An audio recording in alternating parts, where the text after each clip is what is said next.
চিংড়ি মাছ তো আমরা সবাই খাই, বাট আজকে আমি একটা নতুন রেসিপি দেখাবো। একদম সিম্পলের মধ্যে রেসিপিটা, বাট খেতে খুবই মজা। আমি চিংড়ি মাছ যখন রান্না করব, সর্বপ্রথম 2টা পেঁয়াজ কেটে নিলাম। এখানের সাদা পেঁয়াজগুলো অনেক বড় বড় হয়, 2টাই অনেক হয়ে যায়। কোনো কোনো সময় 2টা দিতে হয় না, কিছুটা রেখে দিতে হয়। আর বেশি যদি চিংড়ি মাছ হয় তাহলে পুরোটাই দিতে হয়। তো প্রথমে চিংড়ি মাছগুলো আমি একটা বাটিতে রেখে দিলাম। তারপর এখানে আমি প্রথমে আমি একটু লাল মরিচের গুঁড়ো দিলাম।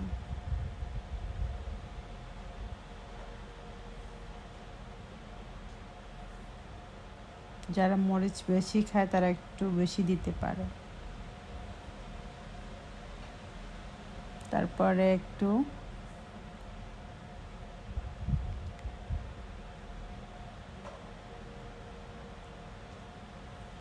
হলুদের গুঁড়ো। এখানে চিংড়ি মাছে কেউ কেউ বেশি বেশি হলুদ ইউজ করে, বাট আমি ইচ্ছে করে একটু কম ইউজ করছি।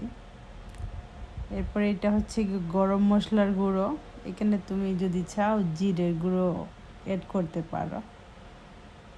এরপরে আমি একটু ধনিয়া পাতার গুঁড়ো দিলাম।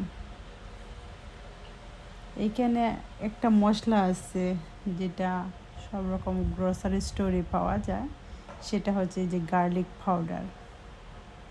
এই গার্লিক পাউডারটা হচ্ছে গিয়ে এই রেসিপির প্রধান আকর্ষণ। এটা যখন এই খাবারে অ্যাড করা হয় তাহলে খাবারের মানটা অটোমেটিকলি অনেকটা বেশি বেড়ে যায়। এই যে গার্লিক পাউডারটা শুধু এই চিংড়ি মাছে না, গরুর মাংসতে আরও অনেক বেশি টেস্ট বাড়িয়ে দেয়। তারপর প্রয়োজন অনুযায়ী লবণ অ্যাড করে নিলাম।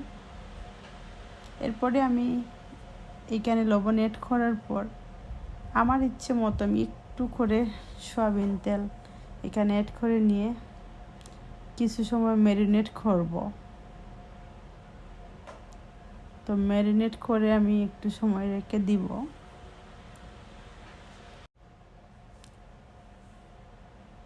আমি একদিকে চুলোর আগুন বসিয়ে দিয়েছি। এখানে আমার তাওয়াটাতে একটু তেল দিয়ে আমি গরম করতেছি। তো আমি তেল যে দিছি সেটা আমি ভিডিও করি নাই, বাট আমি মুখে বলে দিলাম। এখানে আমি একটু করে তেল অ্যাড করছি যাতে মাছগুলো ভাজির সময় ক্রিসপিটা হয়। বাট এটা রান্না করার সময় চুলার আগুনটা একটু কম দিতে হবে। আমার আজকে বলে চুলার আগুনটা একটু বেশি ছিল, তাই চিংড়ি যখন আমি তাওয়াতে দিছিলাম সাথে সাথেই একটা কালো কালো ভাব চলে আসছিল। তো আমি পরে আগুনটা একটু কমিয়ে নিলাম। তারপর চিংড়িগুলো একটু ভালো করে সেদ্ধ করালাম শুধু তেলের উপর।